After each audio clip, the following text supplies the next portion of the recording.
In the 1990s, the LEGO Group was in a desperate situation. The aftermath of a 10-year downturn led to a dependency on licensed themes like Star Wars. This pushed for a narrative-based toy line for the preteen demographic. The result was Bionicle. The first wave of toys was released in Europe in February 2001 and July 2001 in America, as well as a multimedia campaign in the form of comic books, an online game, a Game Boy Advance video game, chapter books, animations and even a board game.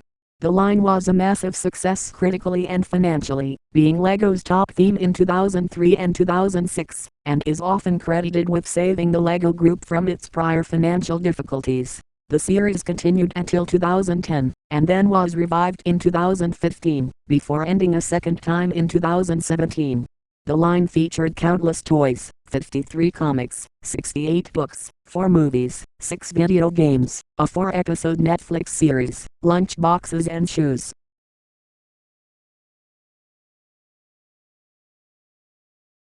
The story of Bionicle centers around the Toa, biomechanical beings with elemental powers, and their exploits in their universe. Gathered friends, listen again to our legend of the Bionicle.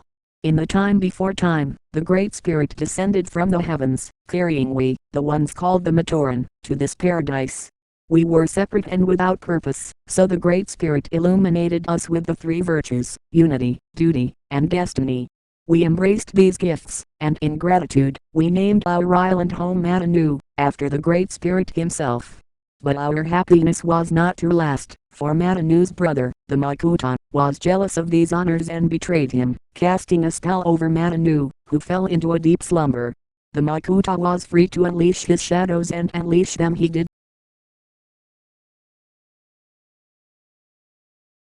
On the island of Matanu, 6 canisters wash upon the shore, each one carrying a Toa. Dali, Anna, Tatu, Lua, Papatu and Kopata. These 6 heroes explored their respective environments, and learned of their elemental powers. After meeting the Matoran and learning of their destiny from the village elders, the Tiraga, the 6 Toa met and began their quest to collect 6 golden masks to aid in their quest of defeating Makuta. After collecting the masks and journeying to the island's core, the Toa met Makuta proclaiming himself to be undefeatable, and managed to survive the encounter.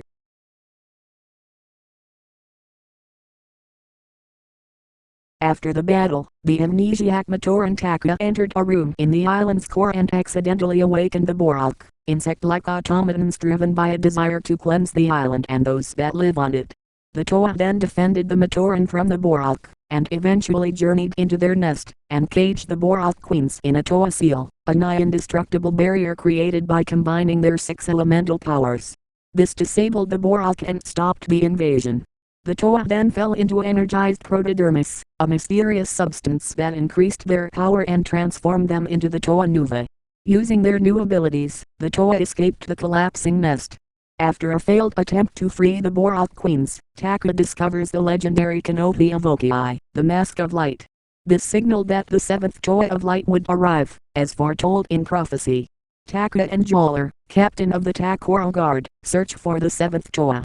Makuta then sent out his sons, the Rakshi, to stop them. The Rakshi then destroyed Takoro in search of the mask. During a Rakshi attack, Joller dies protecting Taka, who realizes his destiny and dons the mask, transforming into Takanuva, Toa of Light. Takanuva journeyed to the island's core to face Makuta, who did battle, before both fell into a pin of energized protodermis, merging both beings into one. The fusion then sacrificed its life to open the gateway to the ancient city of Metrinu, contained within the island itself. The Toa, Matoran and Tiraga then escaped into Metrinu, and Takanuva and Joller were revived.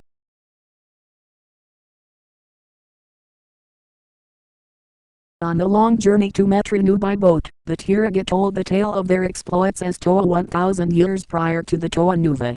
They were once Matoran in Metrinu, became Toa, defeated an evil plant, fought bounty hunters, and tried desperately to save the Matoran, when Makuta started the Great Cataclysm and put Matanu to sleep.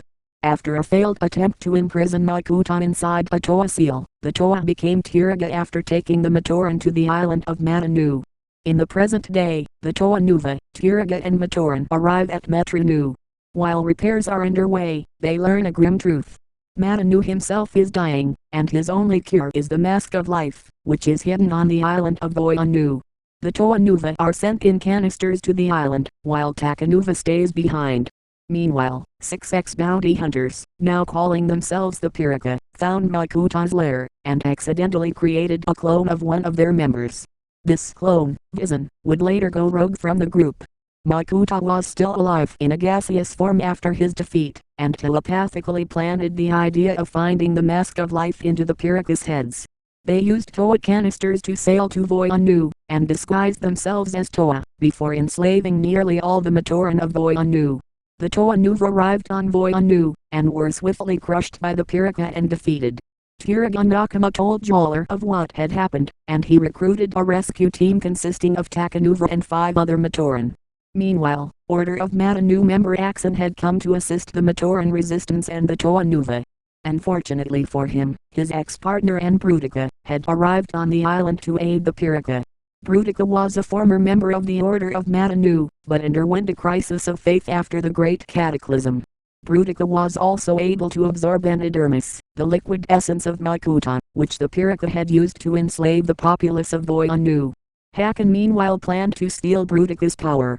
The Piraka were busy infighting, as the rescue team's canisters arrived on shore.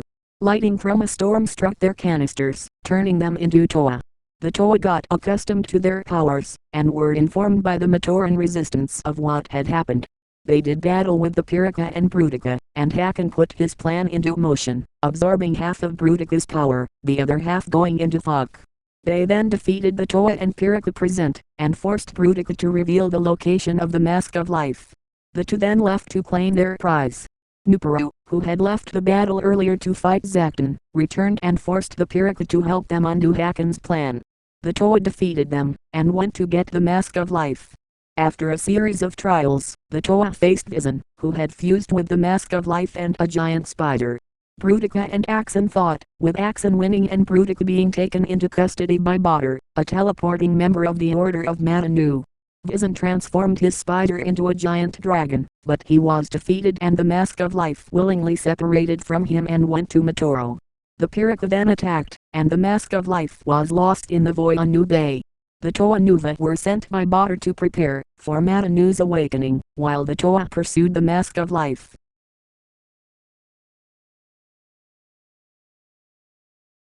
Under the sea, the Baraki, 6 warlords who had been mutated into sea monsters sought to obtain the mask and use it to reverse their mutations.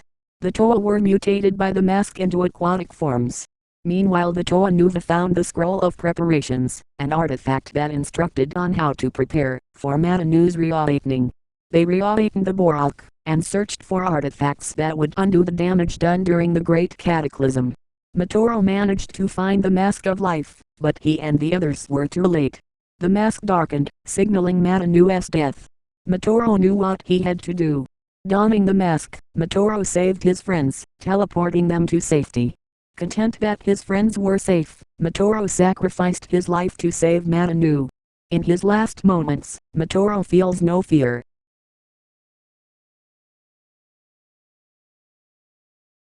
The Toanuva continue their task of preparing for the awakening.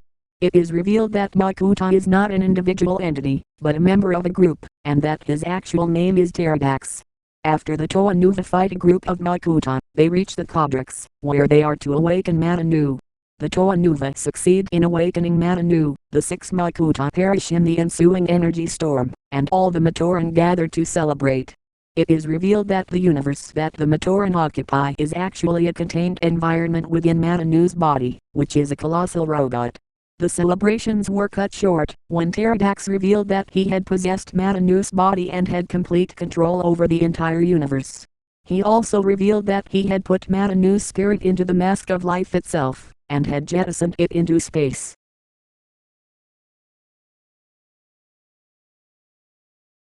On the desert world of Barahmana, the Mask of Life lands, and turns the nearby sand into a body, which contains the spirit of Matanu.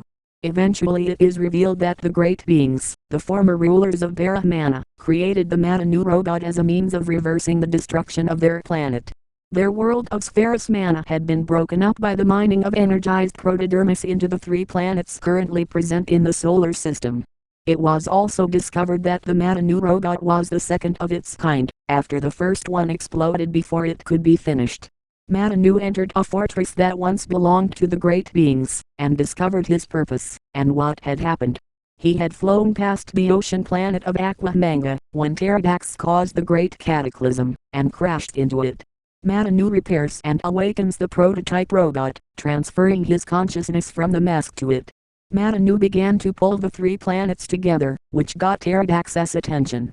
The 2 giants then fought, with Makuta having the upper hand, until Matanu shoved his head into an incoming chunk of planet, destroying his essence, finally killing him for good.